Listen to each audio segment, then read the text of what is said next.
Hey there, it's Mitzi. Welcome to my channel. Today I'm talking about my reading goals and plans for 2024.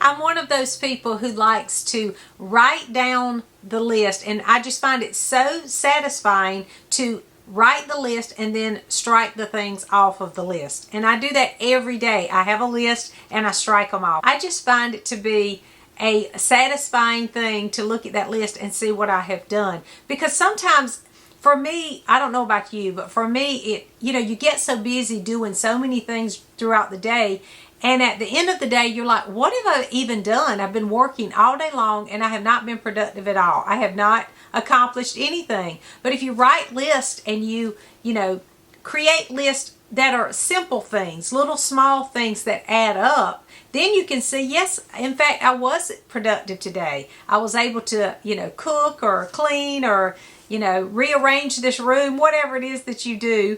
And you can look back on that list and see, yes, I was able to get these things done. And so I'm one of those people that love that. And that's one of the things I love about Krista over at Books and Jams. She is one that loves goals and she makes all these plans. And she also does this thing that I really love too. She sets a timer. Like she will set a timer to clean up a room. And it's like, I think she does like 15 minutes. And she will clean a room for 15 minutes and then she might read for 15 minutes or whatever. And I love that. I do it a lot of times now because of Krista. I did that years ago when I first started working from home because I found that it was hard to just be accountable to myself. I was my own boss now and I just had trouble figuring out my schedule. And because I had taught school and you have a schedule and you have those kids that are keeping you set on that timed schedule. You have to be at the art room at a certain time, the library at a certain time, lunch, recess, whatever. But when I was at home, I didn't have that. And so when I first started working from home and working online, because I started writing some things online, I would set the timer and say, okay, for 20 minutes, I'm going to work on this. And then the 20 minutes would go by and I would already be well on my way to finishing whatever project I was working on, and I would finish it. And so if you have never used a timer, try that. If you're trying to get some things done, maybe you're looking at a room that it's just a mess and you're just like, how in the world will I ever get this organized? Set the timer and work for 15 minutes. When it goes off, you're done. If you feel like you can do more, just keep on going. And that's usually what happens, is it just energizes you to keep doing it. So anyway, I say all that to say I do love plans and goals and all of those little gadgets that you could use. And I plan on using a lot of that during the year. And so there are a couple of things that I'm going to change up because of what Krista from Books and Jams is doing this year. She's doing this spinner thing, and I love spinners, as you know, because I use it for my book cart. So I'm going to do something a little different with that, and I'll talk about that in another video. But I have several goals and plans for this year for 2024 for my reading. Now, I don't really set number goals. I do have a Goodreads, but I only use that to just kind of keep record of things. And so every year they ask me for a challenge, and I usually just put 100 books because I know I'll read 100 books. And if I don't read 100 books, who cares? So I usually just set it at that, and I kind of forget that. I don't really worry about how many books because I know that I'm always going to be reading. So that's not ever really a goal for me. My goals are usually around maybe an author I want to read, or a genre I'm working on, or a series or something like that. So here are some goals that I have set for 2024. The first is to read at least 12 Victorian novels. I love Victorian literature, but it does take me a lot longer to read those. They are a little more challenging for me because they are classics. So I thought this year I would set a goal of 12 Victorian novels, which would mean one per month. Now, I don't know if I will reach that. I think I can, though. A couple of the novels that I have in mind will take me a couple of months. However, in Victober, I'll read more than one, so it probably will even out. So I'm hoping that I can read 12 Victorian novels. Within that goal, I also have a couple of other detailed goals within that. Within the 12 Victorian novels, I want 2 of those novels to be by Charles Dickens, because I am trying to read 2 Charles Dickens a year, and he's a Victorian author. I also want to read at least 1 more by Thomas Hardy, because I've been reading through his slowly, and another by Anthony Trollope, because I loved so much The Way We Live Now last year, and I want to keep reading with that. And I also think I have a buddy read. I'll have to check with her, but I think that we're going to buddy read an Anthony Trollope anyway, so that'll take care of that. But I want to read at least 1 Anthony Trollope and 1 Thomas Hardy as well. I also want to complete 6 series. Now, I will be talking about the Serious About Series challenge in another video, but I want to try my best to complete 6 series. I have lots of series on these shelves that I have started. I've bought like the whole collection, and I have read maybe 1 in these. Some of them I hadn't even started. So I really want to try to look at the ones that I have started reading and finish some of those up, because some of the series that I've started might have 1 book left and it's just hanging there, and I would like to check it off my list, as you know, and complete that. So 6 series sounds reasonable for me, so I'm going to try to complete 6 series from the series that I've already started on my shelf. I also want to try to read, continue my Newbery project. I've been doing that for many years, and I'm slow about reading the Newberries. I enjoy reading them, but it's just there's always all of these other books that I choose. So I need to be more diligent about getting to those books. So I plan on 12 Newbery books this year. That would be 1 a month, and that is easy. And we have middle grade March, and I think we have a middle grade May. Don't we have a middle grade readathon in May too? So those 2 months, I plan on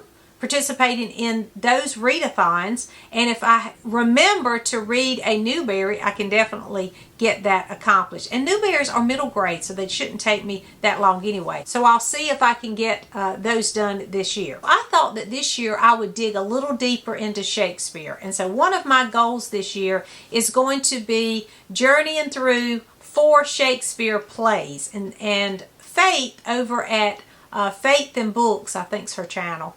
I'll link her below. She mentioned when we were participating in Shake Timber, she mentioned this book called Brush Up on Your Shakespeare. And so I immediately ordered that, and I've ordered a couple of other Shakespeare books to have along the way as companions for my Shakespeare journey. And so this year I'm going to focus on Shakespeare, and I'm going to try to read at least 1 Shakespeare play every quarter, so that will be 4 Shakespeare plays, and also read through it's a companion. It's not a book that you necessarily pick up and read all the way through, the Brush Up on Your Shakespeare, but have that as a companion throughout the year. Just keep it on my nightstand and read through that as I go, and also any other books that I see about Shakespeare to read along the way, even picture books about Shakespeare. So if you know of some good books about Shakespeare that you think would be great for this project, I'm just beginning this.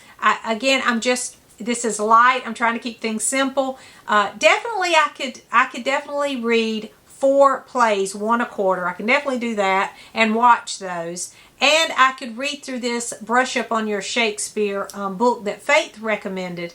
But if you have other things that you think would be good to just, as companions to this Shakespeare project, let me know in the comments, because I do want to do that. Now, I've also set up a different way of reading from my cart. That's always a goal. Last year at the end of the year, I set up my cart and I do a spinner, and I pick 2 books from that cart. And I'm still going to be using my cart, but I'm going to be doing that a little different based on what Krista talked about with the spinner. And I'm going to do a whole different video, because if I talk about that here, it'll be another 30 minutes talking about that spinner. So I'm going to separate it, but that's a goal as well. Something with my cart. I'm definitely going to continue to work on getting those books read from my book cart. Now, I also have a few reading challenges that I want to participate in. Every year I watch all the booktubers and I see what they are challenging themselves to do, and a lot of them offer challenges to us, and I love those. And last year I did do a couple of those challenges, but some of them were kind of complicated for me. And so this year I vowed I am not doing anything complicated. I'm going to make it super easy on myself. And so I found a couple that are super easy, and they will work for a lot of the other readathons and challenges I'm working for anyway. The first one I want to talk about is Kate Howe has one. I'm going to look over here at my laptop because I have them set up on my laptop. Kate Howe's is called the Seasonal Bookshelf Challenge, and each month she has a different theme or word or something. For instance, January is a book set in winter. Well, I've already read a winter book, so I'm all set there. And I do love reading books set in winter during January. So I immediately, as soon as she said that, I was like, yeah, I'm going to like this reading challenge. So it's a book set in winter in January, and then February is a book with love.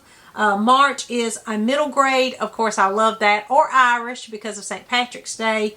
April has the springtime nature focus. May is animals. June is historical. I love historical. July is a summer or travel book. August is a spin the wheel, which I love that idea. And then September, school or knowledge. October is Victorian, of course, because she is one of our hosts for Victober. November is nonfiction, and December is festive or cozy. Well, I love all of those themes, so definitely I wanted to participate. And those are easy. I have so many books on this shelf. I know that I have at least one for every one of those categories. So I'm excited for Kate's, and I'm glad that she's hosting that one this year. I also decided that I would participate in the A to Z challenge. I see this every year, and I've never done it. Now, I don't know if I'll be able to do it because thinking of certain letters like X and Z, I have no idea. So if you see something as I am going through books and talking about my TBR, or if you know of a book that's on my shelf right now that would fit, give me a little hint in the comments so that I can kind of be thinking about that. But I do like the idea of the A to Z challenge. It's an easy way to just read books from your shelf, a fun way to read books from your shelf. So I'm going to add that to my reading journal. I don't know if I'll get to too much of that, but I'm going to try to. And basically it's, titles with an A in the title or a B in the title, but the Z and the X kind of like, okay. And I may have to do it in a, more of a creative way, like for the X, use expectation, great expectations instead. You know what I mean? So anyway, think of some on my shelf as we go along and help me out with that one. And if you can think of creative ways to tie those letters in, let me know that too in the comments, because I think it would be fun to try the A to Z challenge. Anyway, I want simple, so I don't want to overthink this, and it's just for fun anyway. If I don't get all of these, who cares? But it's just a fun thing to add to my reading journal. So the seasonal challenge that Kate is hosting and the A to Z challenge I do want to try to do this year. I also want to participate in Agatha Christie's challenge. Now there is a website where I am subscribed to this website, and so they send me newsletters about Agatha Christie, and I love it because I love Agatha Christie, and I'm trying to read through all of the Agatha Christie books anyway. So this year the challenge is to read through the decades, and so I'm going to look at the books that I have left to read, and if they fit, I'm sure I have one from every decade that I could use for that. So I'm going to look through and see what books I have, and that will kind of guide me with the books that I read, that are left for me to read for Agatha Christie this year. Oh, and another one that I thought about was the buzzword challenge. Now this is very easy too. It's very straightforward. There's just a word for each month of the year, and so there's 12 prompts, 12 words. And this one just seems easy to me. And I know that a lot of booktubers do this one. It's super popular, but I've never tried it. So again, I was looking for the simple readathons. And so this one was one that I thought, okay, a word, I can do that. And so I would try that one for the first time this year. So we'll see how that goes. Again, if I get them, I get them. But it's just fun to see what's on your shelf that would fit for those challenges. So that's what I'm going to do. For that one, I'm just going to include it in my reading journal and see how I do. I don't know if you're supposed to follow that month by month and do it in order. I don't know that I will. I think I will just if a book happens to fit, I'm going to put it down there. I don't think, she's going to be policing me. She's not even going to watch this, so I can do it however I want to. So those are the main goals and plans that I have for 2024 for my reading. But I also, of course, will be participating in Middle Grade March and Jane Austen July and March Mystery Madness and, of course, Victober, all of the wonderful readathons that we have throughout the year, because I love that we can come together and talk about these different genres and types of books all together. So let me know if you make plans or goals for your reading. Are you just a mood reader and read whatever you want to? Are you participating in any of these other reading challenges? Let me know that too. Thanks for watching, and I'll see you soon.